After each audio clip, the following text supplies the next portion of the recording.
नमस्कार। इलेक्ट्रोहोपैथी के इस नियमित क्लास के एपिसोड के 10वें क्रम में मैं डॉक्टर अनिल श्रीवास्तव बस्ती से आप सबके लिए उपस्थित हूँ। आशा करता हूँ कि मेरे पिछले 9 दिनों के जो लेक्चर्स थे उसका आपने बहुत अच्छा उपयोग किया होगा, उसके बारे में आपने बहुत अच्छी अपनी राय बनाई भी होगी और मुझे जो फ़ोन कॉल्स मिल रहे हैं उससे ये साबित हो रहा है कि आप सब बहुत ही अधिक संख्या में हमारे इस क्लास का लाभ ले रहे हैं। कुछ भ्रांतियां हमारे कुछ अन्य सीएमई चलाने वाले तथाकथित हमारे कुछ सहयोगी या साथी जो विभिन्न चिकित्सकों से बड़े उल्टे सीधे सवाल हमारे पास तक भेजते हैं, जिसका निराकरण करना हर स्तर पर संभव नहीं हो पाता है। इसके लिए मैं सारे सवालों को नोट कर रहा हूं। जब कभी आपके किसी निकटवर्ती स्थान पर कोई सम्मेलन या कॉन्फ्रेंस होगी तो मैं वहां पर ये चर्चा करूंगा। मेरा ये भी प्रयास है कि मैं इस लॉकडाउन के बाद प्रयागराज में रामबाग स्थित केनीएच मेडिकल कॉलेज के सभागार में 2 दिवसीय एक कार्यक्रम का हमारे काउंसिल के सहयोगी उसके कर्णधार डॉक्टर पीके शुक्ला जी के माध्यम से होने वाला है। मैं वहां पर भी चाहूंगा कि आप सब पहले से आकर के अपना स्थान रिजर्व करें। सारी सुविधाएं वहां पर निःशुल्क की जाएंगी। आपको किसी प्रकार के किसी शुल्क को देने की आवश्यकता नहीं होगी, क्योंकि हमारा उद्देश्य आपसे पैसा कमाना नहीं है। हमारा उद्देश्य आप तक सही बातों को पहुंचाना है।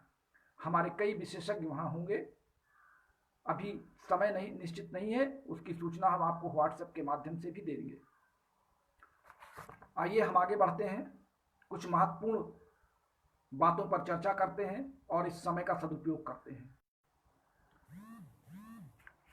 कल कोई देव मिश्रा जी कानपुर के हैं जो हमारे एंजाइम्स थियरी से बड़े परेशान हैं और वो तरह तरह के सवाल मुझसे नहीं करते, जबकि मेरा नंबर सार्वजनिक है।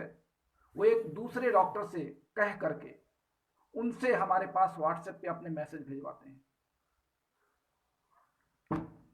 एक और सज्जन ने कल हमसे सवाल किया कि दवाओं में हम एल्कोहल का प्रयोग करें कि डिस्टिल वाटर का प्रयोग करें, या जो दवाएं हमको मिल रही हैं वो एल्कोहल के रूप में मिल रही हैं, डिस्टिल वाटर के रूप में नहीं मिल रही हैं, या डिस्टिल वाटर के रूप में मिल रही हैं तो उसमें फंगस आ रहा है। तमाम तरह की बातें की गई। साथियों, मैं एक सीधी सी बात आपसे करता हूं, जो लोग दवा बना रहे हैं उसका पूरा का पूरा उत्तरदायित्व उन्हीं का बनता है कि आपके इस तरह के सवालों का जवाब वो दें कि वो एल्कोहल क्यों मिलाते हैं ज़्यादा, दवाओं में फंगस क्यों आता है, उनके प्रिपरेशन में कहाँ गड़बड़ी होती है। ये एक चिकित्सक के रूप में मेरा विषय नहीं है, ये दवा बनाने वाली कंपनियों का विषय है, दवा बनाने वाले उन विशेषज्ञों का विषय है जो आप तक अपनी औषधियों को अच्छा कह करके पहुंचाते हैं। मैं आपको एक सीधा सा फार्मूला बताता हूं, आप कृपया गौर से और ध्यान से सुने।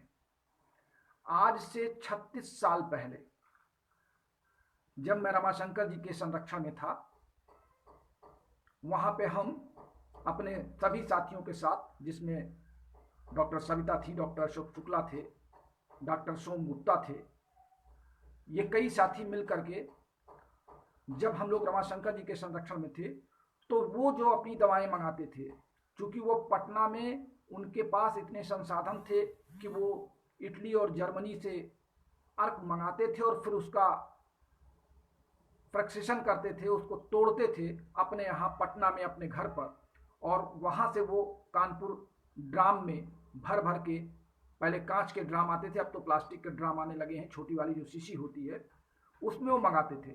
और दवाइयों के बनाने का जो तरीका था वो तरीका ये था कि हम लोग 450 ml 20 नंबर की गोली लेते थे।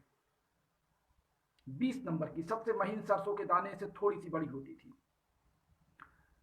उस 450 ml में हम 45 ml ध्यान से सुनिएगा, 45 ml हम RS लेते थे, रेक्टिफाइड ट्रांसपेरेंट स्पिरिट, और 4.5 को हम 5 मान के चलते थे। 5 ml हम D3 की औसत लेते थे, यानी 5 ml औसत, 45 ml RS और 450 ml ग्लोब्यूल्स।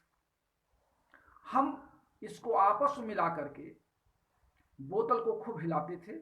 हिलाने के बाद फिर एक बड़े बर्तन में, चाहे वो कोई थाली हो या कढ़ाई हो साफ या कोई प्लेट हो, हम उस पर गोली को पलट देते थे और पंखे को चला देते थे। पंखे को चलाने के बाद लगभग 5 या 7 मिनट में जो 45 ml एल्कोहल हमने उस ग्लोब्यूल्स में डाला था वो उड़ जाती है, और जो उड़ने के बाद जब गोली आती है तो हम फिर उसको बॉटल में भर लेते थे। और इस तरह करके हम लोग 32 दवाएं 32 बोतल में भर के अपनी अलमारियों में रख देते थे।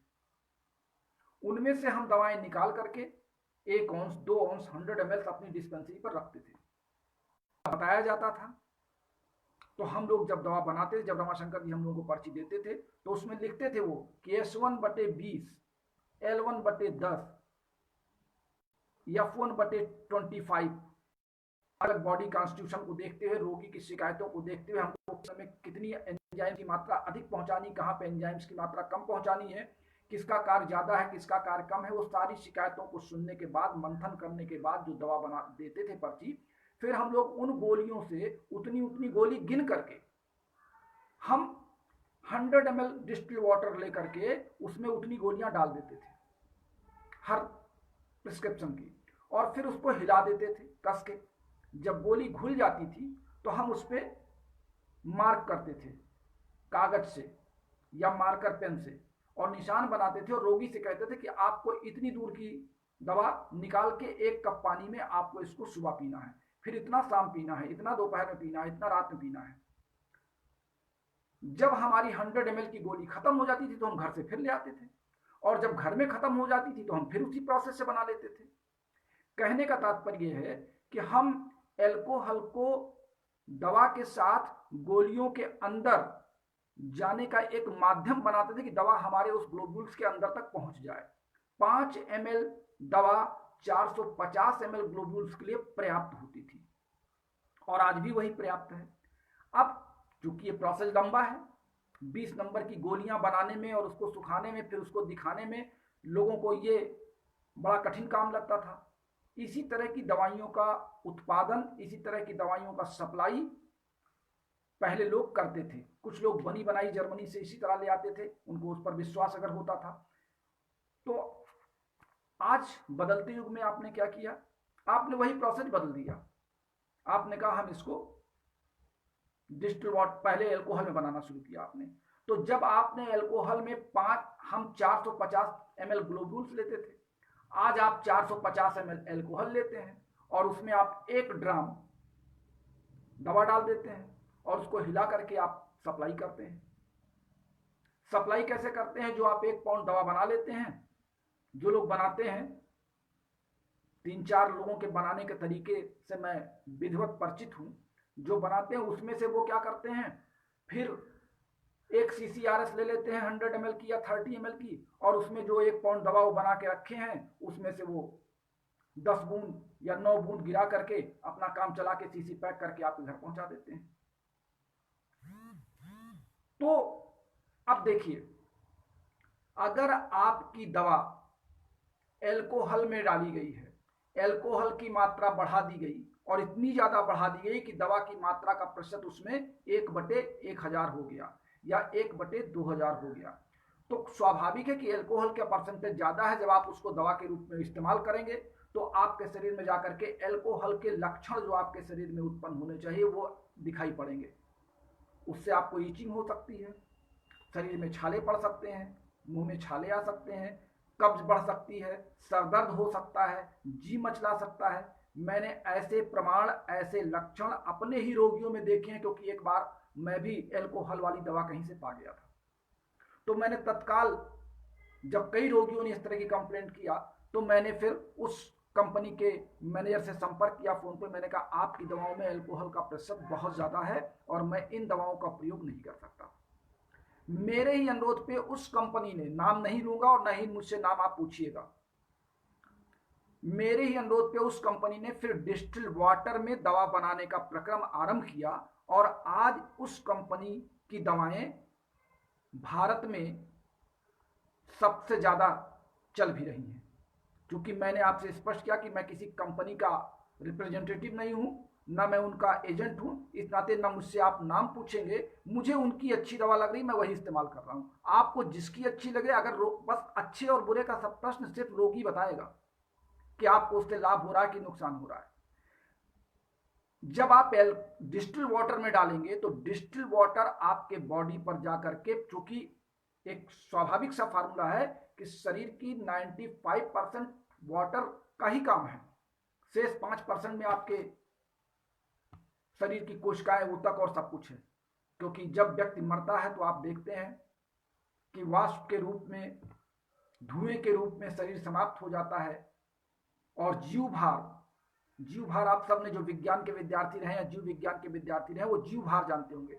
जीव भार जानते हैं किसे कहते हैं? एक व्यक्ति के शरीर का वास्तविक भार क्या है, वो उसके मरने के बाद, अगर उसको एक शीशे के कमरे में जलाया जाए तो मरने के बाद धुआं और पानी सब निकल जाने के बाद जो उसकी राख बचती है एक्चुअल, वो उस शरीर का जीव भार कहलाता है। वही उसका टोटल का टोटल वेट कहलाता है, बॉडी वेट। और इस तरीके से एक पक्षी अगर मरता है तो उसका जीव भार कितना होगा, एक चींटी अगर मरती तो उसका जीव भार कितना होगा, एक मनुष्य अगर मरता है तो उसका जीव भार कितना होगा। तो कुल मिलाकर के जीव भार जो आता है वो हमारे अन्य हड्डी का, त्वचा का, मांसपेशियों का जो संरक्षण बच जाता है जलने के बाद वो आता है। लेकिन जो पानी होता है वो भाप बन करके जलते समय मृत आत्मा शरीर से बाहर चला जाता है। तो ऐसी दशा में जब शरीर में सारा काम पानी का ही है तो औषधियों को देने का प्रक्रम भी जल ही होना चाहिए। क्योंकि जल में H2O होता है जिसमें H आयन और OH आयन, एक पॉजिटिव है एक निगेटिव है। जब हम उसके माध्यम से कोई दवा या एंजाइम्स शरीर में प्रवेश कराते हैं तो उसके आयंस जल्दी से फ्रीक्वेंसी तोड़ करके हमारे शरीर के अन्य तत्वों से जाकर के अपना प्रतिक्रिया करते हैं और प्रतिक्रिया करके तेजी के साथ उस संबंधित अंग तक हमारे इस एंजाइम को पहुंचा देते हैं। अब डॉक्टर देव मिश्रा ने यह कहा कि कितने प्रकार के एंजाइम हैं इलेक्ट्रोहोम्योपैथी में। अगर डॉक्टर ने ये कहते हैं कि ये दवाएं एंजाइम है तो कितने प्रकार के एंजाइम हैं, उनके नाम बताएं। बड़ी अजीब बात है। मैं डॉक्टर देव मिश्रा से ये पूछना चाहता हूं कि आपका नाम देव क्यों पड़ा, मेरा नाम अनिल क्यों पड़ा, डॉक्टर कुमार का नाम वी कुमार क्यों पड़ा, डॉक्टर आर के त्रिपाठी का नाम आर के त्रिपाठी क्यों रखा गया, या किसी का नाम, गाय को गाय क्यों कहा गया, भैंस को भैंस क्यों कहा गया। इसका जवाब क्या डॉक्टर देव मिश्रा के पास है? अगर इसका जवाब उनके पास है तो मैं ये बता सकता हूं कि इलेक्ट्रोहोम्योपैथी में एंजाइम्स कितने प्रकार के हैं। और अगर वो इस बात का जवाब नहीं दे पा रहे हैं तो उनको ये हक नहीं है मुझसे पूछने का कि इलेक्ट्रोहोम्योपैथी में एंजाइम्स कितने प्रकार के हैं। लेकिन मैं फिर भी बता रहा हूं और बहुत खुले रूप में बता रहा हूं, जिनकी समझ, मेरा एक निवेदन और भी है कि जो साथी हमारे इस लेक्चर का लाभ ले रहे हों, जैसे मंदिर में प्रसाद बंटता है, बहुत लोग श्रद्धा के साथ उसको लेते हैं और बहुत लोग काम चलाओ लेकर के और खाए और आगे बढ़ गए। लेकिन जो श्रद्धा के साथ लेते हैं उसको सर झुकाते हैं, माथे पर लगाते हैं, भगवान से प्रार्थना करते हैं, फिर उसको अपने अंदर ग्रहण करते हैं, उनको उसका लाभ दूसरा होता है। जो सिर्फ हाथ बढ़ा के प्रसाद लेते हैं कि पंडित जी प्रसाद दीजिए, उनको उसका लाभ दूसरा होता है। ठीक उसी तरीके से मेरे इस लेक्चर का, मेरे इस क्लास का, हमारे जिन साथियों को इसका लाभ मिल रहा है वो इसको अंतर मन से स्वीकार कर रहे हैं। ये लेक्चर कार्यक्रम सिर्फ उनके लिए है। और जो टीका टिप्पणी करने में लगे हैं, मेरी कमियों को निकालने में लगे हैं, उनके लिए इसका कोई उपयोग नहीं। वो सुने और बंद कर दें। वो मुझसे सवाल ही क्यों करते हैं? वो जान लें कि एक पागल का क्लास चल रहा है, उनकी समझ में कुछ नहीं आ रहा है मेरे इस वाचन का, तो वो उसको बंद कर दें। सवाल यह है कि इलेक्ट्रोहोम्योपैथी में कितने एंजाइम्स हैं। सीधी सी बात है, जितने प्रकार के अंग हैं उतने प्रकार की हमने एंजाइम्स बना रखी है। और जो S1 है, जिसको आप सैक्रोफ्लोसो कहते हैं या वेंडियो कहते हैं, पेट्रियोलो कहते हैं, कैंसरियोसो कहते हैं, वही उनके एंजाइम्स के नाम हो गए। यानी S1 enzyme, S2 enzyme, S3 enzyme, हमने उनका नाम दे दिया। अब नाम क्यों दे दिया? आप कहेंगे, अगर मैं आपसे पूछूं कि invertase enzyme, जाइमेज enzyme, glucose enzyme, invertase enzyme, ये नाम क्यों दिए गए? इसका कोई कारण है क्या? किसी व्यक्ति को नाम देने का कोई कारण बनता है क्या? हम नाम एक इसलिए देते हैं कि हम उनके कन्वर्जेशन को, उनके कन्वर्टन को हम स्वीकार कर सकें, उनको पुकारने का एक माध्यम बना सकें। हाँ, कभी कभी ऐसा होता है केमिकल इक्विलिब्रियम में और रासायनिक समावेश में हम केमिस्ट्री में नाम का चयन करते हैं, लेकिन कार्बनिक पदार्थों का। हमारे जो इनऑर्गेनिक यौगिक हैं, जैसे हमने कहा इसको सोडियम कहते हैं। अब उसको सोडियम क्यों कहते हैं? इसको फास्फोरस कहते हैं। क्यों कहते हैं? इसका तो कोई जवाब नहीं होगा। हाँ, फास्फोरस के लक्षण बताए जा सकते हैं, सोडियम के लक्षण बताए जा सकते हैं, क्लोरीन के लक्षण बताए जा सकते हैं, लेकिन उनका नाम ये क्यों रखा? हमारे पिता ने ये नाम मुझे क्यों रखा? ये तो भाई मुझे मेरे मुंह में आ गया, मुझे अच्छा लगा, मैंने आपको एक नाम दे दिया। ठीक उसी तरीके से इलेक्ट्रोहोम्योपैथी के 32 प्रकार के एंजाइम्स हैं जो 32 अंगों की क्रियाविधि को जाके उत्प्रेरित करते हैं एज ए कैटालिस्ट। अब क्यों करते हैं, फिर इस बात को क्लियर कर दूं, क्योंकि आज के बाद फिर ये प्रसंग एंजाइम्स बनाम अन्य न रहे। हमारी कोशिकाएं शरीर की विभिन्न रासायनिक यौगिकों के क्रिया के फलस्वरूप कार्य करती हैं और उससे ऊर्जा ग्रहण करती हैं। शरीर की कोशिकाओं में जब कभी किन्हीं कारणों से उनकी प्रतिक्रिया करने वाले कार्यक्रमों में संलग्न एंजाइम्स की कमी होती है, उनकी मात्रा घट जाती है, तो वो कोशिका अपने निर्धारित कार्यक्रमों से कुछ डाउन हो जाती है या उनके प्रतिक्रियाओं को, उनके रिएक्शन में कमी आ जाती है। उस कोशिका में ऊर्जा के उत्पाद को ग्रहण करने या उत्पाद को छोड़ने में उनकी प्रक्रियाएं बाधित होती हैं, और तब वो संदेश हमारे रक्त के माध्यम से, लिम्फ के माध्यम से उन कोशिकाओं तक भी जाता है जहां पे वो संबंधित कोशिकाएं समान आकार में होती हैं, समान कार्य में होती हैं। चूंकि जल कोशिकाओं में सबसे अधिक होता है, प्रोटोप्लाज्म में, यानी साइटोप्लाज्म और न्यूक्लियोप्लाज्म में, मैंने पहले भी कहा था जल का परसेंटेज 95% है और 5% में सब कुछ हमारा है। तो 5% में ही हमारे सारे ऑर्गन केमिकल उत्पाद हैं, हमारे यौगिक हैं, तत्व हैं, जितने भी हम ऑर्गेनिक सब्सटेंस लेते हैं वो सब 5% में ही आते हैं कोशिकाओं के अंदर, शेष तो सब जल है। तो जल के माध्यम से जो इलेक्ट्रॉन H आयन और OH आयन के टूटते हैं, वहां पर जब एंजाइम की कमी होने लगती तो इस बात का महसूस हमको शरीर की कोशिकाओं से होने लगता है और हम रोगी हो जाते हैं। जब आप चिकित्सक के पास पहुंचते हैं तो चिकित्सक आपकी शिकायतों को सुन के संबंधित अंग तक पहुंच तो जाता है, उसको सिर्फ ये अनुमान होता है कि इस अंग की कोशिकाओं का कार्य संबंधित एंजाइम्स की कमी के कारण गिर गया है। हम उस अंग की औषधि को एंजाइम्स के रूप में आपके शरीर में देते हैं। जैसे ही औषधियां उस अंग के ऊतक तक पहुंचती हैं, जितने एंजाइम्स की कमी वहां उन क्रियाओं में हो जाती है, वो एंजाइम्स जाकर के वहां उसकी पूर्ति कर देते हैं और वहां की प्रतिक्रिया फिर सामान्य कर देते हैं। अगर इसको समझने में आपको दिक्कत आ रही हो और अगर आप इसको समझने के बाद भी इलेक्ट्रोहोम्योपैथी की औषधियों को एंजाइम्स के रूप में न स्वीकार कर पा रहे हो, तो इससे अधिक ना तो मैं समझा सकता हूं और ना आप समझ ही सकते हैं। फिर मेरा इतने निवेदन है कि आप इलेक्ट्रोहोम्योपैथी में जिस रूप में, जैसे भी, जो भी स्वीकार कर रहे हैं, आप उसी रूप में अपने आप को बनाए रखिए। ईश्वर आपका भला करे। क्योंकि ये सवाल वैज्ञानिक दृष्टिकोण से हर बार कई लोग पूछ बैठते हैं, और शायद वही लोग पूछते हैं जो ये कहते हैं एंजाइम विभिन्न टेम्परेचर पे काम नहीं करता। अरे एंजाइम्स तो 110 डिग्री टेम्परेचर पर काम करते देखा गया है। एंजाइम तो -100 डिग्री पर काम करते देखा गया। बर्फ के नीचे भी जो पौधे पाए जाते हैं 10-10 साल, 15-15 साल वो नीचे दबे पड़े रहते हैं, वहां पे भी एंजाइम्स पाए जाते हैं। ग्लेशियर के नीचे जो जीव जंतु पाए जाते हैं, ऊपर से बर्फ और नीचे पानी और उसमें जंतु रहते हैं, वहां भी एंजाइम्स पाए जाते हैं। एंजाइम्स किस टेम्परेचर पर नहीं पाए जाते? ये आप कैसे दावा कर सकते हैं कि एंजाइम्स एक निश्चित टेम्परेचर पे ही पाए जाते हैं? एंजाइम्स का कार्य तो सर्वत्र दिखा होगा है, जहां पे जीव है, जहां पे जीव से संबंधित कोशिका है, एंजाइम्स वहीं पर कार्य करेगा, क्योंकि हर जीव की कोशिका में कार्य करने के लिए, उनकी क्रियाओं को संचालित करने के लिए उत्प्रेरक की आवश्यकता होती है, यानी एज ए कैटालिस्ट की आवश्यकता होती है, क्योंकि कैटालिस्ट किसी क्रिया में भाग नहीं लेता। यही कारण है कि जब हम एल्कोहल वाली दवाओं को अपने शरीर में प्रयोग करते हैं तो एल्कोहल क्रिया में भाग ले लेता है और वो अपना रिएक्शन हमारे शरीर पर दिखाने लगता है। लेकिन जब हम डिस्टिल वाटर के रूप में, एंजाइम्स के रूप में दवा लेते हैं तो वो हमारे यहाँ प्रतिकार नहीं करता, कोई रिएक्शन नहीं करता। इसीलिए हम दावा करते हैं कि इलेक्ट्रोहोम्योपैथिक इस औषधियां हानि रहित हैं। हमारे कुछ बिहार के विद्वान साथी, औषध बनाने वाले साथी, आजकल कलर्ड मेडिसिन की सप्लाई D3 की कर रहे हैं, बल्कि वो कहते हैं कि ये ओरिजिनल इसेंस है। ओरिजिनल इसेंस लाल, पीला, बैगनी, नीला। एक बार मैंने ट्रायल में उनसे कहा कि जरा मुझे भेज दीजिए कि मैं भी कुछ दवाओं का निर्माण कर लूं अपने निजी कार्य के लिए। उन्होंने हमको पूरा का पूरा 12 रंग के कलर्ड का एक पैकेट भेज दिया।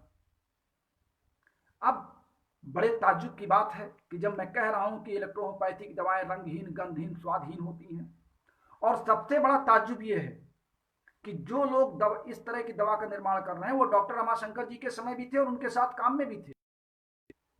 आज अपनापन बताने के लिए, अपने को सुपर दिखाने के लिए, कुछ नया करके बताने के लिए मुझे बड़ी हंसी तब आती है जब मंच पर कुछ लोग बैठ जाते हैं और समझते हैं कि हाल में बैठे हुए ये 500 लोग बिल्कुल मूर्ख हैं, इनमें कोई पढ़ा लिखा नहीं है। वो एक केमिकल फ्लास्क ले लेते हैं, एक कीप ले लेते हैं, एक तो टेस्ट ट्यूब ले लेते हैं और कहते हैं देखिए प्रयोगशाला में इस तरह इसका काम होता है। इसको और बताते क्या है, कहते हैं ये टेस्ट ट्यूब है, इसको फनल कीप कहते हैं, इसको बॉटल कहते हैं, ये आपका ब्यूरेट है, ये आपका पिपेट है। मैं उनसे पूछता हूं कि जिसने बीएससी तक या इंटर तक या हाई स्कूल तक ही केमिस्ट्री पढ़ी होगी, उसने लैब में burette, pipette, funnel tube, flask, bottle और होल्डर, स्प्रिट लैंप सब देखा होगा और सबको उसका नाम पता होगा। फिर आप मंच पे बैठ के वो दिखाने का क्या उपक्रम करते हैं, उससे क्या साबित करना चाहते हैं कि आप बहुत बड़े दवा के निर्माता हैं। आप जब बताएंगे तभी हम जान पाएंगे कि ये क्या है। और डॉक्टर अगर हम बन के आए हैं तो निश्चित रूप से पढ़ी होगी, अगर हम बीएससी करके आए हैं तो हमने और केमिस्ट्री पढ़ी होगी, अगर हम एमएससी करके केमिस्ट्री से आए हैं तो हम और उसके ज्ञाता होंगे। तो ये तो एक स्वाभाविक सी बात है। फिर आप मंच पर बैठ करके इस तरह का प्रदर्शन करके अपनी ही थू थू कराते हैं, क्योंकि वो लोग तो जो नहीं जानते, जो आर्ट साइड पढ़ के आए हैं, जो इतिहास, भूगोल, नागरिक समाजशास्त्र पढ़ के इलेक्ट्रोहोम्योपैथी में कूद करके अपने आप को डॉक्टर बनने के लिए चले आए, उनको लालसा थी और कुछ संस्थाओं ने उनको कहा कोई दिक्कत नहीं है, मैं आपको 6 महीने में साइंस का ज्ञान दे दूंगा। जो साइंस हम लोग पढ़ते पढ़ते 14 साल लगा देते हैं, कक्षा 1 से लेकर के 14 तक यानी बीएससी तक, वो ज्ञान वो संस्थाएं 6 महीने में उनको दे देती हैं। तो वो कितने बड़े विज्ञान के जानकार बन जाते हैं और फिर उनको होम्योपैथी का एक सर्टिफिकेट पकड़ा दिया जाता है और कहा जाता है कि अब आप पारंगत हो गए, आपको हमने सामान्य ज्ञान की विज्ञान पढ़ा दिया। तो सामान्य ज्ञान के विज्ञान को पढ़ने के बाद निश्चित रूप से स्वाभाविक है कि वो स्पिरिट लैंप और फ्लास्क और कोनिकल फ्लास्क नहीं देख पाए होंगे, उन्होंने ब्यूरेट और पिपेट के कार्यों की विवेचना नहीं की होगी। तो आप उनको बता रहे हो, जब वो पहले से नहीं जानते तो वो जान के क्या करेंगे, वो उसका विश्लेषण क्या कर पाएंगे। और जो जान रहे हैं उनको आप बताने का प्रयास करके अपनी खुद मर्यादा गिरा रहे हैं। इस नाते दवा बनाने के तरीके मैंने आपको बताए हैं, दवा के कार्य करने का तरीका मैंने आपको बताया है, ये भी बताया है कि ऊतक यानी कोशिका में जब परिवर्तन आता है तो ऊतक में परिवर्तन आता है, ऊतक में परिवर्तन आता है तो अंग में परिवर्तन आता है। हम एक चिकित्सक के रूप में सीधे अंग ही पकड़ पाते हैं, ऊतक और कोशिका नहीं पकड़ पाते। अंग के माध्यम से अपनी औषधियों को ऊतक तक पहुंचाते हैं, ऊतक से ले जाकर के हम कोशिका तक पहुंचाते हैं। हम इस बात का पूरा ध्यान रखते हैं कि ये दवाएं हमारी कोशिकाओं तक पहुंच जाएं और कोशिकाओं के कार्यों में अपेक्षित संशोधन में ये अपना उत्प्रेरण का काम कर दें। उत्प्रेरण के काम के बाद हमारी दवाओं का जो मात्रा है, आप अब मात्रा लगा सकते हैं कि जो हम 5 ml दवा 450 ml के डिस्टिल वाटर में मिलाते हैं तो उस दवा को जो हम शरीर के रूप में भेजते होंगे या विभिन्न रोगियों को देते होंगे तो उसका प्रतिशत कितना होगा। इस नाते एंजाइम्स बहुत सूक्ष्म मात्रा में ही बड़ी से बड़ी क्रियाओं को प्रेरित करते हैं और उत्प्रेरित करने के बाद उसके कार्यों की गति को तेज कर देते हैं, कार्य समाप्त हो जाता है, उत्पाद बन जाता है और एंजाइम्स का कार्य समाप्त हो जाता है, एंजाइम सबसाइड हो जाते हैं।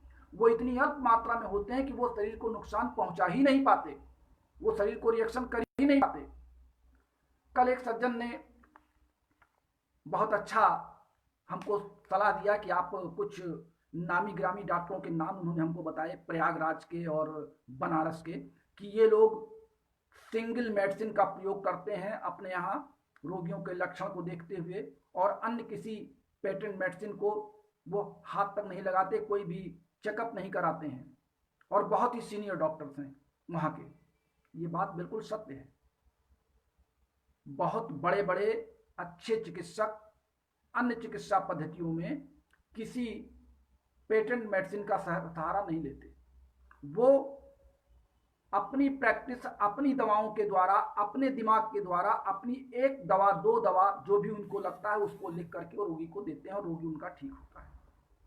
यही हम करते हैं, हम अपने हिसाब से करते हैं। और चूंकि इलेक्ट्रोहोम्योपैथी अन्य चिकित्सा पद्धतियों के बाद सबसे बाद में इस विश्व में आई है, तो जो भी चिकित्सा पद्धतियां अलग अलग तरीके अपना रही थी, हमने उन सारे तरीकों को अध्ययन कर रखा है। हमने का मतलब इलेक्ट्रोहोम्योपैथी के खोजने वाले ने।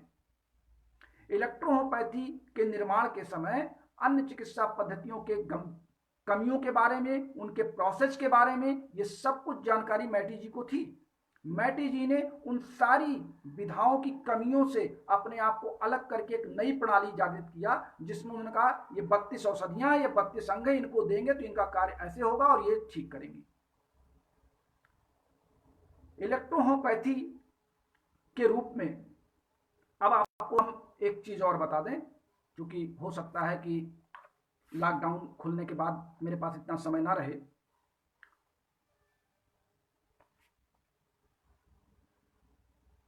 मान लीजिए कि एक औषधि के मिश्रण में आप 5 पौधों को मिलाते हैं। पहले तो मैं आपको यह बता दूं कि भारतवर्ष में अभी 100% हर पौधे का अर्क बनाने के तरीके जो दवा बना रहे हैं वो अपना नहीं पाए हैं। भारत में 114 पौधों में 96 पौधे मिलते हैं, 96। शेष पौधे विभिन्न देशों में मिलते हैं। मैंने अपने सभी दवा बनाने वाले साथियों को यह सलाह दी थी कि जब हम भारत में रहते हैं और भारत के वातावरण के रोगियों को हम देखते हैं, तो क्यों हम विदेशी पौधों के पीछे मर रहे हैं, क्यों उनके पीछे हम भाग रहे हैं? हमारे जो पौधे कम पड़ रहे हैं, उन पौधों की अन्य वैरायटी के, उसी फैमिली के अन्य पौधों पर हम रिसर्च क्यों नहीं करते? और अगर हम भारतीय पौधों पर, जैसे मान लीजिए कि किसी एक फैमिली में 5 प्रकार के पौधे पाए जाते हैं, अलग अलग नमूने के, उनकी पत्ती का स्वरूप वही है, रंग अलग है, तरीका अलग है, काम करने की, पौधों के बढ़ने का लंबाई ऊंचाई अनुपात अलग अलग है। क्योंकि मैं आपको वनस्पति विज्ञान नहीं पढ़ा रहा हूं, नहीं फिर आप कहेंगे मैं हर विषय का ज्ञाता हूं। मैं सिर्फ इतना बताना चाहता हूं कि अगर एक फैमिली के 5 पौधे भारत में पाए जा रहे हैं और उनमें से कोई 6वां पौधा जर्मनी में पाया जा रहा है, तो आप उस 6वें पौधे के पीछे मत भागिए। आप अपने इन्हीं 5 पौधों में से जरा रिसर्च कीजिए कि क्या जर्मनी में पाए जाने वाले पौधे के कुछ गुण हमारे इन पौधों में हैं। अगर वो गुण है तो आप उससे दवा का उपयोग करिए, उससे दवा बनाइए। दवा बनाने का जो प्रोसेस मैंने कल बताया था, वो प्रोसेस हमारे साथियों ने कहा सर ये बड़ा लंबा है, कैसे बनता होगा? भाई प्रोसेस तो लंबा है, अब इसको बनाने वाले कितना प्रोसेस अपना रहे हैं, कैसे बना रहे हैं, ये तो वहां पर जाने के बाद पता चलेगा, या उनके साथ चला जाए, या वो हम लोगों को बुला करके दिखाओ भैया मैं इसी तरह दवा बना रहा हूं, या उनके जो भी तरीके हैं, चाहे वो कोवेशन प्रोसेस है या डिस्टिलेशन प्रोसेस है, जिस प्रोसेस से भी वो बना रहे हैं। कुछ लोग गर्म पौधे, पानी में पौधों को रख करके और ट्यूब लगा करके उसकी भाप को निकाल के अर्क दिखा रहे हैं अपने चित्रों में से, तमाम तरीके लोग अपना रहे हैं। ठीक है, सबके बनाने का अपना अपना तरीका, मैं उसकी आलोचना नहीं करता, मैं उस पर टीका टिप्पणी नहीं करता। मैं ये जरूर कहता हूं कि जो इलेक्ट्रोहोम्योपैथिक किताबों में पार्ट लिखा हुआ है, मैं आज उस पर बहुत गंभीरता पूर्वक आपसे चर्चा कर रहा हूं कि चूंकि इलेक्ट्रोहोम्योपैथी की दवाएं भारत में जब आई तो उस समय इलेक्ट्रोहोम्योपैथी के बहुत विशेषज्ञ नहीं थे। हमने 114 पौधों का चयन किया।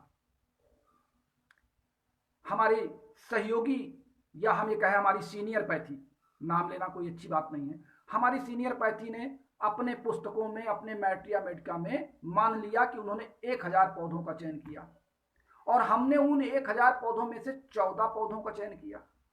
मैं आपको एक बहुत मजेदार बात बताऊं, अभी कुछ दिन पहले इलेक्ट्रोहोम्योपैथी के मान्यता के संदर्भ में मैं डॉक्टर एच.एन. लाल और डॉक्टर दीपक सिन्हा, नाम इसलिए ले रहा हूं ताकि इन लोगों के साथ आप प्रमाण समझ सकें। एच.एन. लाल जी का केस था उत्तर प्रदेश सरकार के यहाँ प्रमुख सचिव चिकित्सा शिक्षा के चैम्बर में। उन्होंने मुझको फोन किया कि अनिल जी आप आ जाइए। मैं लखनऊ पहुंचा। संयोग से उनकी बात कहीं दीपक सिन्हा से भी हुई, दीपक जी भी वहां पहुंचे। हम तीनों लोग प्रमुख सचिव के चैम्बर में बैठे। वहां विभिन्न पद्धतियों के विशेषज्ञ बैठाए गए। उसी के बीच में होम्योपैथिक डायरेक्टर भी बैठाए गए। होम्योपैथिक डायरेक्टर ने सवाल किया कि आप लोग तो हमारी चिकित्सा पद्धति से दवाएं चुरा रहे हैं और आप उसको इलेक्ट्रोहोम्योपैथिक नाम दे रहे हैं और फिर मान्यता के लिए चिल्ला रहे हैं। मैंने उनसे कहा जरा बताइए मैंने आपकी कौन सी दवा चुराई है। उन्होंने कहा आपके दवाओं में बेलेडोना है। हमने कहा हाँ हमारी दवाओं में बेलेडोना है। कहे आपकी दवाओं में अर्निका है। हमने कहा हाँ हमारी दवाओं में अर्निका है। तो बोले फिर वही तो मैं कह रहा हूं कि आपने मेरी दवाओं को चुरा लिया है। मैंने कहा डायरेक्टर साहब जरा जो आप कह रहे हैं उस पर आप गंभीरता पूर्वक विचार करें और पुनः सवाल करें। आप डॉक्टर अनिल श्रीवास्तव से बात कर रहे हैं। आपके मैट्रिया मेडिका में अगर 1000 दवाएं आपने जिनको लिखा है, आपने दवाएं उनका नाम दिया लेकिन वास्तव में वो पौधे हैं। अर्निका पौधा है, बेलेडोना पौधा है, तो आपने पौधे को दवा बता दिया। आपने कहा ये पौधा है नहीं है बल्कि ये दवा है। आपने उसको अपने पैथी में दवा का नाम दे दिया और हमने अपनी पैथी में उसको पौधा ही माना और कई पौधों को मिला के हमने दवा का नाम दे दिया S1, C1, P1, L1, Ven1। हमने कहा आप ये कैसे कह सकते हो कि एक पौधा बेलेडोना या अर्निका आप ही की पैथी की बपौती है। अगर आप ही की पैथी की बपौती है तो आयुर्वेद के आधे से ज्यादा पौधों का मिश्रण एलोपैथिक दवाओं में क्यों मिलता है? उन्होंने उनके पौधे क्यों लिए? यूनानी ने उन्हीं पौधों का प्रयोग क्यों किया और आपने भी उन्हीं पौधों का प्रयोग क्यों किया? अगर आपने उस पौधे का प्रयोग किया है तो इलेक्ट्रोहोम्योपैथी के अगर चिकित्सक उन पौधों को अपने तरीके से, अपने मिश्रण के तरीके से अगर उसका उपयोग कर रहे हैं तो कहां पर यह फ्रॉड है? आप हमारे इलेक्ट्रोहोम्योपैथी के शब्द की व्याख्या समझना नहीं चाहते। आप बार बार ये कहना चाहते हैं कि होम्योपैथी के आगे हम इलेक्ट्रो शब्द लगा के फ्रॉड कर रहे हैं। उनके पास कोई जवाब नहीं था इस बात का और प्रमुख सचिव चिकित्सा शिक्षा हमारी तरफ देखते रह गए। इस बात का प्रमाण दीपक सिन्हा और डॉक्टर एच.एन. लाल वहां मौजूद थे। बाद में शासन प्रशासन को यह मानना पड़ा। उन्होंने कहा अच्छा सारे तर्क खत्म कर दीजिए, मैं आपको प्रैक्टिस करने की छूट देने का विचार कर रहा हूं, क्या इस पर आप सहमत हैं? मान्यता तो मेरे हाथ में नहीं है क्योंकि हमने हाई कोर्ट में उनको अवमानना के केस में तलब किया था और उनको केस से बचना था। इस नाते उन्होंने हम लोगों को उस कमेटी में बुलाया था और हम अपनी बात वहां रख रहे थे। तो कहने का तात्पर्य यह है कि जब हमारे पास 114 पौधों में से 96 पौधे ऑलरेडी भारत में हैं और उनके अर्क होम्योपैथी वाले अपनी दुकानों पे क्यों करके बेच रहे थे। सुनिए ध्यान से, जब भारत में इलेक्ट्रोहोम्योपैथी आई तो होम्योपैथी के पौधों के अर्क दुकानों में मौजूद थे। जिनको वो दवा कहते थे हम उनको पौधे का अर्क कहते थे। हमारे पूर्वजों ने, हमारे विद्वानों ने वहां से अर्क लिया और अपने प्रोसेस, चूंकि बहुत कठिन प्रोसेस था, उस प्रोसेस को इन्होंने आसान किया और अपने प्रोसेस से मिला करके दवा बनाना शुरू किया। इन्होंने उनका मूल अर्क लिया, ना कि उनकी दवा के लिए प्रयोग किया, ना उनका उस तरह प्रयोग किया। मैं इस पर कोई टिप्पणी नहीं कर रहा हूं कि नहीं बाद में फिर आप ये कहें। मैं बार बार कह रहा हूं कि मैंने उस पौधे को तलाशा, चाहे वो पौधे के रूप में था और चाहे अर्क के रूप में था। हमको वो पौधे का अर्क मिल गया। उस समय जब ये पैथी भारत में आई और संसाधन कम थे तो लोगों ने कहा हम प्रैक्टिस करेंगे, चलो हमको पौधे के अर्क से मतलब है, हम चलते हैं दुकान से ले लेते हैं। वो होम्योपैथी के दुकान पे हमको आसानी से मेडिकल स्टोर पे मिल जाएगा। अब एक सीसी जिस पे लिखा हुआ है 45%, उस 45% का मतलब कि इस सीसी में पौधे का मूल अर्क 45% है और इसमें एल्कोहल 55% है। ठीक, जब आप इलेक्ट्रोहोम्योपैथी की औषध बनाने लगे तो आपने माना कि एक या किसी दवा में, किसी औषध में आपको 5 पौधों के अर्क की आवश्यकता है। तो आपने क्या किया, जो फार्मूला हम लोगों ने निर्धारित किया कि इन लोगों ने कैसे दवा बनाई होगी, चूंकि मैटी जी तो कुछ बता के गए नहीं, हमको शोध करना था। आज हमारे पास कोई भी वो वैज्ञानिक नहीं, ना लैमार्क है, ना डार्विन है, ना ह्यूगो डेब्रिज है, ना आपके मेंडल हैं जो चार्ट बना के केमिस्ट्री चले गए। अरे ये क्या नाम, मेंडलीफ की आवर्त सारणी, लेकिन मेंडलीफ नहीं है, उन्होंने जो अपनी आवर्त सारणी बनाई थी उसके बाद वो मर गए, फिर उसमें संशोधन किया गया, आधुनिक आवर्त सारणी बना दी गई। ऐसे ही विभिन्न वैज्ञानिक जो मर के चले गए, वो अपनी बात जब वो सामने होते तो हमारे सवालों का जवाब देते। उन्होंने लिख करके रख दिया, हमने उसको मनन किया, चिंतन किया, उसमें कुछ और संशोधन किया तो हमको नया रूप सामने आ गया। ठीक उसी तरीके से आज हम उन चीजों का मनन करते हैं, चिंतन करते हैं कि इन लोगों ने ये पार्ट क्या लिखा है। हमारे समझ में पार्ट ये आया कि जब हम एक सीसी में लिखा रहता है 45%, यानी 45% उस दवा का अंश है और उसमें 55% एल्कोहल है। तो और सीसी कितने की थी, सीसी हमको मिली 100 ml की। 100 ml में 45 भाग दवा और 55 भाग आरएस। तो हमने उसका गुणा करके 1 लीटर के हिसाब से निकाला कि अगर 1 लीटर में यह रेशियो होता तो कितना होता, और हमने वो पार्ट कैलकुलेट करके नोट किया। इसी तरीके से हमने पांचों पौधों के उनके रेशियो को कैलकुलेट करके नोट किया और पांचों को जोड़ के एक औसत रेशियो उठाया। फिर टोटल रेशियो से हमने उसका भाग दिया तो एक पौधे का औसत हमको 1 लीटर में 1 किलोग्राम के आधार पे निकल आया। और जो आधार निकला वो हमने उसके आगे लिख दिया 20 पार्ट, 5 पार्ट, 10 पार्ट, 15 पार्ट। इसीलिए वो जोड़ने पर 100 नहीं आता, चूंकि वो प्रतिशत नहीं है। चूंकि ये हमारे सामने प्रोजेक्टर नहीं है या हम आपको चाक डस्टर पे इस समय इसको समझा नहीं सकते, मार्कर पेन से आपको समझा नहीं सकते, गुणा भाग करके बता नहीं सकते, इस नाते मैं सिर्फ आपको वहां तक ले जाने का प्रयास कर रहा हूं। बाकी अगर आपका दिमाग काम करता है तो ठीक है, नहीं किसी सम्मेलन में या किसी ऐसे जगहों पर जहां पर मैं अपने संसाधनों से उपस्थित रहूंगा, मैं आपको गुणा भाग करके भी दिखा दूंगा और उसको निकाल करके साबित भी कर दूंगा कि इसका पार्ट इस तरह आ रहा है। क्योंकि हमको बताया गया, हम लोगों ने उस पर शोध किया, हमने रमाशंकर जी ने, सुदामा प्रसाद जी ने उस समय जितना हम लोग अपने आप को समझ पाए, समझा पाए, वो हम लोगों ने उसको समझा और वो सटीक आज भी है। उसके अलावा कोई दूसरा विकल्प अभी तक किसी ने बताया भी नहीं। और अगर कोई जानता है तो मुझे बता दे कि वो किस तरह बनाता है। अगर वो बता दे कि उसके यशवन में अर्निका मोंटाना कितने % पड़ी हुई है या कैनाबिस सटाइविस कितने % पड़ी हुई है, कैसे वो क्या बता रहे हैं, किस आधार पर उसका गुणा भाग कर रहे हैं, क्यों उसका रेशियो वो क्या ले रहे हैं। अगर उनके पास कोई सटीक फार्मूला है तो उसको शो करें, और अगर वो शो नहीं कर रहे हैं तो भाई जो मैं जान रहा हूं, जो मैं समझ पाया, मैं उसी हिसाब से कर रहा हूं। और यही बात हम लोगों के दिमाग में भी आई कि ना हम कोहेवेशन विधि से, ना डिस्टिलेशन विधि से हम दवाओं को बना नहीं पाएंगे, पौधों को इकट्ठा नहीं कर पाएंगे, ना हिमालय जा पाएंगे, ना हिमाचल प्रदेश जा पाएंगे, ना राजस्थान जा पाएंगे। तो चलो भैया, होम्योपैथिक मेडिकल स्टोर में उन दवाओं का क्यों रखा हुआ है, हम उसी से ले आते हैं और हम उससे देख के बनाएंगे, मिलाएंगे। ये प्रोसेस बहुत दिन तक भारत में चलता रहा। और चूंकि पौधे का अर्क था, क्यों था, वो बनाया गया था किसी प्रोसेस से, उन्होंने बनाया था, उसमें अल्कोहल का मिश्रण बहुत एक कॉम्बिनेशन के आधार पे किया था। तो हमने उस मिश्रण को जब बनाया, जब दवाएं बनाई, तो फिर हमने उस दवा से अल्कोहल उड़ा दिया, जो मैंने अभी आपको फार्मूला बताया कि मैं पंखा चला के अल्कोहल उड़ा देता हूं। यानी हमने उन अर्क से, हमने किसी पैथी से अर्क नहीं लिया, हमने पौधे का अर्क लिया है दुकान से। ध्यान रखिएगा, मैंने जा करके किसी मेडिकल स्टोर पे हमने कहा हमको अर्निका का एक अर्क दे दीजिए क्यू वाला, उन्होंने हमको अर्निका की शीशी पकड़ा दिया। उनके पास बना बनाया अर्क था। उनका अर्क हो सकता हो पैथी वाले कहते हो मेरी दवा है, लेकिन मैं कहता हूं कि अर्निका का अर्क जो है वो मेरी दवा का एक भाग है।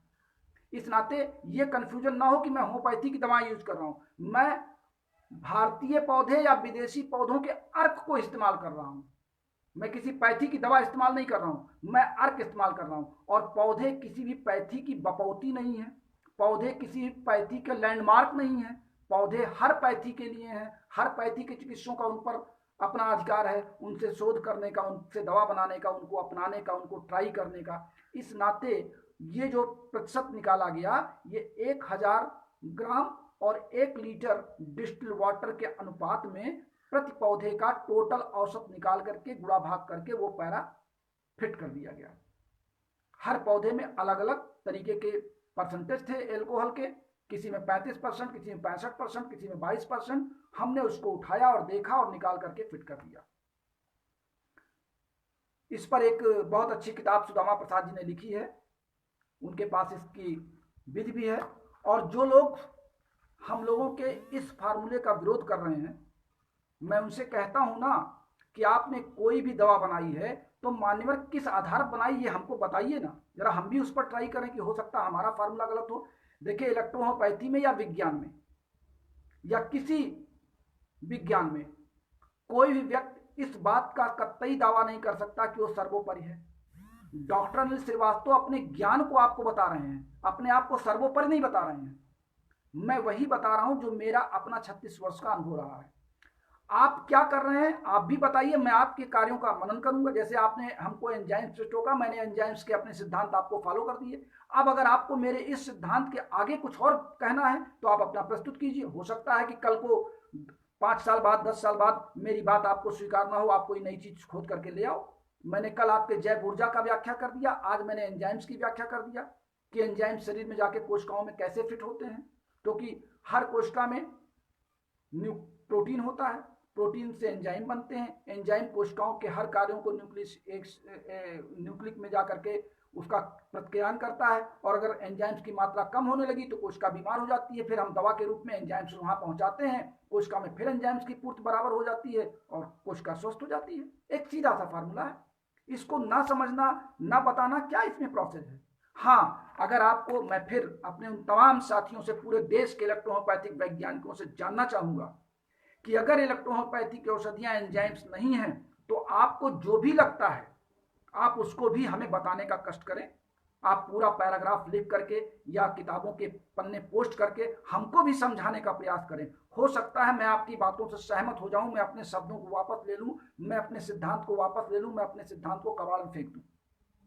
लेकिन अगर आप उसका सिर्फ तर्क वितर्क करें कि ये किस टेम्परेचर पे होता है, ये ऐसा होता है, वैसा होता है, लेकिन आप उसका कोई काट ना बता पाए, मेरे ही सिद्धांतों पे आलोचना पे आलोचना, आलोचना पे आलोचना, आलोचना तब की जाती है मेरे दोस्त जब आप उसका कोई दूसरा प्रारूप अपने पास सुरक्षित रखें।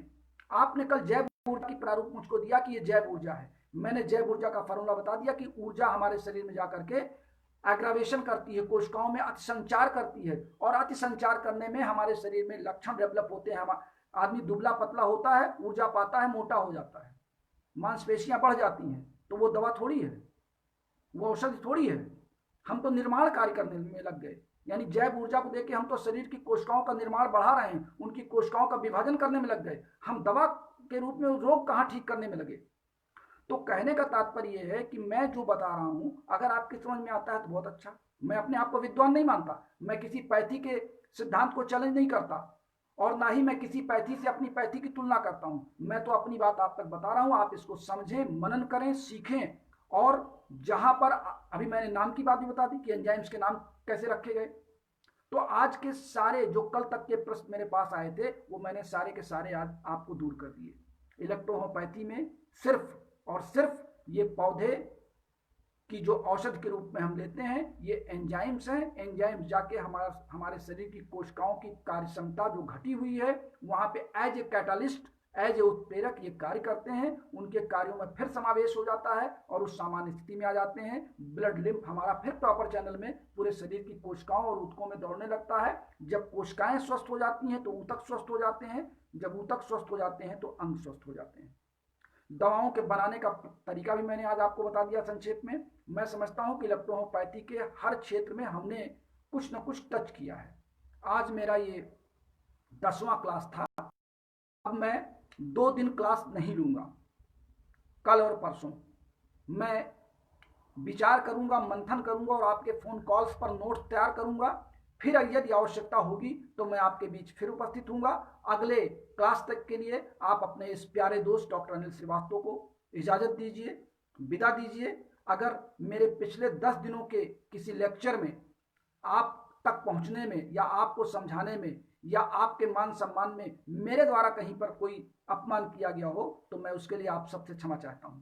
मेरा किसी भी व्यक्ति को, किसी भी कंपनी को, किसी भी डायरेक्टर को, किसी भी काउंसिल या मेडिकल कॉलेज चलाने वाले को बेइज्जत करने का मेरा कोई इरादा नहीं है। मैं अपनी बात कह करके आपके बीच से जा रहा हूं और कोशिश करूंगा कि फिर जब आपके बीच में आऊं तो कुछ नई चीजें लेके आऊं। मैं अभी 2 दिन मंथन और मनन करूंगा कि मेरे इस 10 दिन के क्लास का आप लोगों में कितना प्रभाव पड़ा। उसके बाद फिर मैं आपके बीच आने का प्रयास करूंगा। मैं अंत में अपने उन तमाम साथियों का आभार व्यक्त करता हूं जिन्होंने हमको व्हाट्सएप पे, हमारे फेसबुक पे बहुत अच्छी टिप्पणियां की हैं, अपनी राय दी है, हमारे विचार उन्होंने लिए हैं। और मैं अपने उन साथियों का भी आभार व्यक्त करता हूं जिन्होंने 10 दिन तक इसको मनन चिंतन के साथ सुना है।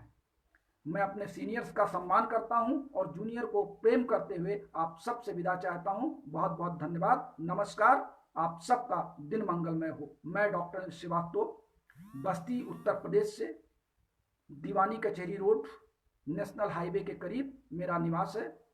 जब कभी भी आप उत्तर प्रदेश में आए या बस्ती जिले में आए तो मेरे फोन पर मुझे कॉल करें, मैं आपके दर्शन भी करना चाहूँगा। बहुत बहुत धन्यवाद आप सबको।